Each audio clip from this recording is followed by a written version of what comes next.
আপনি অনেকগুলো সংগঠনের সাথে জড়িত ছিলেন, জাতীয় ছাত্র শক্তির সাথে জড়িত ছিলেন, আপনি বৈষম্যবিরোধী ছাত্র আন্দোলনের সাথে জড়িত ছিলেন, ছাত্র অধিকার পরিষদের সাথেও আপনি জড়িত ছিলেন। এরপরে আপনি ঠিক এই অর্গানাইজেশনগুলো থেকে তারপর তো আমরা যেটা দেখলাম যে অনেকেই এরপর ছাত্র শক্তি বা এনসিপিতে চলে গেল, আপনি থাকলেন না, একটা বিভেদ হলো। আমরা সেই বিভেদের কথা একসময় বলেছি, শুনেছি এবং বলেছি। কেন বিভেদ হচ্ছে সেই প্রসঙ্গটি আমরা এনেছি। তো এবার সংসদে আবার যেন সেই আলোচনাটা ফিরে আসলো, আমরা এরকমটাও বলতে শুনলাম।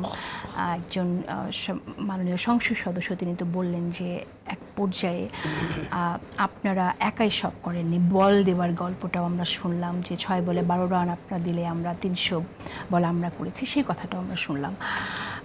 আমি একটু আপনার কাছ থেকে শুনতে চাই, কাদের আপনার কাছে কেমন লাগছে যে সংসদ চলছে, যে আলোচনা হচ্ছে, এই বিভক্তির যে ব্যাপারটা এলো, আসলে গোড়ার সংকটটা কোথায়, বিভক্তি কি পাইয়ে দিচ্ছে, কোনো লাভ হচ্ছে কিনা বিভক্তি থেকে আসলে?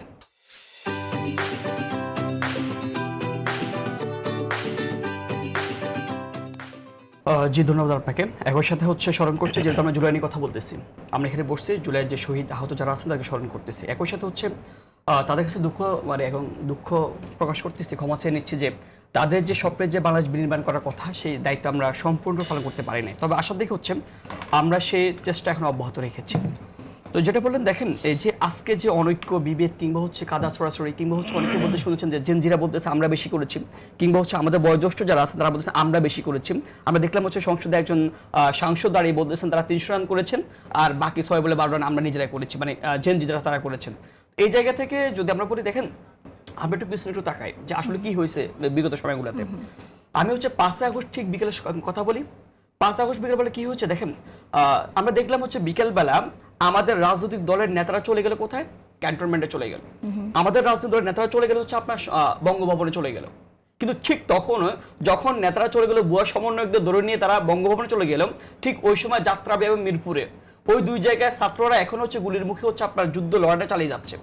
ঠিক ওই সময় আমরা প্রতারিত হয়েছি। কিন্তু যদি আপনার প্রতারণার ইতিহাসটা শুরু করেন এই জায়গা থেকে, আমরা ওই জায়গায় প্রতারিত হয়েছি। দেখেন যখন 6 আগস্ট যখন 3 বাহিনীর প্রধানের সাথে যে রাষ্ট্রপতি এবং আপনার ছাত্র প্রতিনিধি যারা বসে যখন ওইখানে গিয়ে শুনতে হয় যে যখন মানে সবাই হট্টাকট্টা তখন পেয়ে গিয়েছে, যখন ওইখানে গিয়ে শুনতে হয় যে আপনারা ছাত্ররা ফাইন, আপনারা ভালো করছেন, ওকে ফাইন, অনেক ভালো করছে, আমাদের মুক্ত করছেন, আপনাদের কৃতজ্ঞতা জানাই, বাট কিন্তু আপনারা এখন গিয়ে রাষ্ট্র ক্ষমতা আসা দরকার নেই আপনাদেরকে।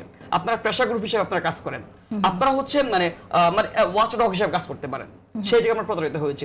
যখন বলা হয় আপনাদেরকে তো কেউ মূল্যায়ন করবে না, আপনারা সেই যোগ্য না। কিন্তু আমরা যখন শুনি যে এই ছাত্ররা নেতৃত্ব দিয়েছিল, আমরা দেখেছি যে বিগত সময়ে অনেকের অনেক অবদান আছে, বাট কিন্তু লাস্ট যে জায়গাটা আমরা দেখেছি বিগত 17 বছর সময় ধরে যে কাজটা বিদ্যমান রাজনৈতিক দলগুলো করতে পারে নাই, সেই কাজটা ঠিক ছাত্ররা করে দেখিয়েছে।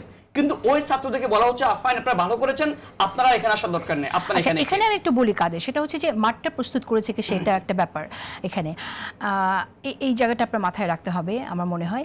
আমরা যে কথাটা আপনি বললেন, একজন সংসদ সদস্য কোর্ট আমরা এখানে করছি, আন্দালিব রহমান পার্থ যে কথাটি বলেছেন আপনি সেটা বলছেন, কিন্তু তার আগে আরেকজন সংসদ সদস্য এমনটি বলেছেন, তিনি বললেন যে আমরা রক্ত দিয়েছি বলে আপনারা প্রধানমন্ত্রী। ব্যাপারটা কি আসলে সেরকম? আচ্ছা হ্যাঁ, আমি এর আপডেট একটু করে দেখেন। এই বিষয়ে যদি বলতে হয়, আসলে 5 আগস্টের আগে জুলাই গণ অভ্যুত্থানের মাঠ পর্যায়ের মধ্যে আমাদের মধ্যে যে একদম মানে শীর্ষডালা পাঁচিলের ন্যায় যে আমার একটা বেষ্টনী ছিল, সেই বেষ্টনী ঠিক 5 আগস্টের পর থেকে সেটা নাই। কিন্তু আমরা দেখেছি যে 5 আগস্টের আগে যখন আমি আবিদ ভাই যখন আন্দোলন করতেছিলাম, তখন যে মানে কি আমি আবিদ ভাই হাত ছেড়ে যাই নাই। কিন্তু আমরা কি মনে করেছিলাম, দেখেন যে না আবিদ ভাই ছাত্রদল ফাইন, সে গুলি খেয়েছে, সমস্যা নেই তো, আমার আবিদ ভাই মনে করছে শক্তি করে, ও সমস্যা নেই। কিন্তু আমরা এই মনোভাব ছিল না। কিন্তু ঠিক 5 আগস্টের পরে এর একটা উল্টাটা ঘটেছিল। আমাদের তরুণ যারা আছে, অভ্যুত্থান যারা নেতৃত্ব যারা দিয়েছিল, যারা অংশগ্রহণ করেছিল, পরবর্তী তারা 5 আগস্টের পরে তারা দল মত নির্বিশেষে বিভিন্ন ভাগে বিভক্ত হয়ে গিয়েছিল। কিন্তু প্রত্যেকে তার দলের এজেন্ডাও যেটা এক করা শুরু করেছিল। এই যে বিভাজন, আপনি একটা বিষয় দেখেন, আমরা দেখেছি বিগত ফ্যাসিবাদে আমলে আমাদের তরুণদের মধ্যে এবং বয়োজ্যেষ্ঠ যারা আছে রাজনৈতিক দলের মধ্যে এটা একটা ফ্যাসিস্ট কাঠামো আমাদের মধ্যে বিভাজন তৈরি করে রেখেছিল। কিন্তু সেটা জুলাইয়ের মধ্যে সেটা ঐক্যবদ্ধ হয়েছে। ঠিক জুলাইয়ের পরে আবার বিভাজন তৈরি হয়েছে। আমরা আবার হিসাব করতে বসেছি যে আসলে কার অবদান কতটুকু। আমরা আবার দেখেছি এই যে একটা বয়ানতর ন্যারেটিভ চালু করা হয়েছে যে নৌকা এবং দানের শীষ 2 সাপের একই বিষ। আমরা আবার হচ্ছে গিয়ে একটা বয়ান চালু করতে দেখেছি যে যে 0% কন্ট্রিবিউশন 100% সেলিব্রেশন, এই জায়গাটা মানেই হচ্ছে গিয়ে একটা জায়গা থেকে পুশ করে হচ্ছে গিয়ে যে রাজনৈতিক দলগুলোকে আমাদের থেকে হচ্ছে আদার করে দেওয়া হচ্ছে। আবার রাজনৈতিক দলের একটা সময় দেখেছি যে রাজনৈতিক দলের নেতারা 5 আগস্ট পরবর্তীতে জেল থেকে মুক্ত হয়েছেন, তারা কিন্তু বাহবা দিচ্ছেন, কৃতজ্ঞতা প্রকাশ করতেছেন, কান্না করে দিচ্ছেন। ঠিক সেই রাজনৈতিক দলের ব্যক্তিরাই কিন্তু কয়েকদিন পরে বলতেছেন আপনারা কারা। ঠিক সেম প্রশ্ন করতেছে। এই যে বিভাজনটা, এটা কিন্তু হচ্ছে ওই যে আবার হচ্ছে ক্লেম করে যে কার কতটুকু অবদান, ক্রেডিট বাজি যে রাজনীতিটা, আসলে আমরা ওই জায়গাটায় পৌঁছাতে পারি নাই।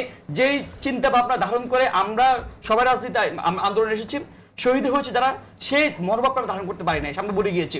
আমরা শুরু করেছি যে না সংস্কার, ওকে ফাইন সংস্কার করতে হবে, আমার যে ধারণা আমি যতটুকু চাই ততটুকু সংস্কার করতে হবে, আমি এখানে যোগ্য ব্যক্তি, আমি আন্দোলন ছিলাম না, দ্যাট ডাজন্ট ম্যাটার, আমি এখন আমার মন মতো করে সবকিছু করবো। আমরা যে আবার সবাই মিলে বাংলাদেশকে বিনির্মাণ করব, সেই স্বপ্নের জায়গা থেকে, সেই কমিটমেন্ট জায়গা থেকে আমি সরে এসেছি। এটা হচ্ছে মূল সমস্যা, সংকটের কারণটা। এই এক্স্যাক্টলি আমার মনে হয় তাই সেটাই সত্যি যে সবার যে অবদান সেটাকে স্বীকার করে নিতে হবে, সেই প্রবণতাটা আমরা দেখছি না। আমরা দেখছি যে এটাকে নিয়ে আমরা 71-এ যেমন দেখেছি যে এক ধরনের মনোপলি, 71-এর রাজনীতি, 71-এ কারা মুক্তিযুদ্ধের দল, সেই জায়গা থেকে এনসিপি এখন দাবি করে যে গণঅভ্যুত্থানের দল এনসিপি।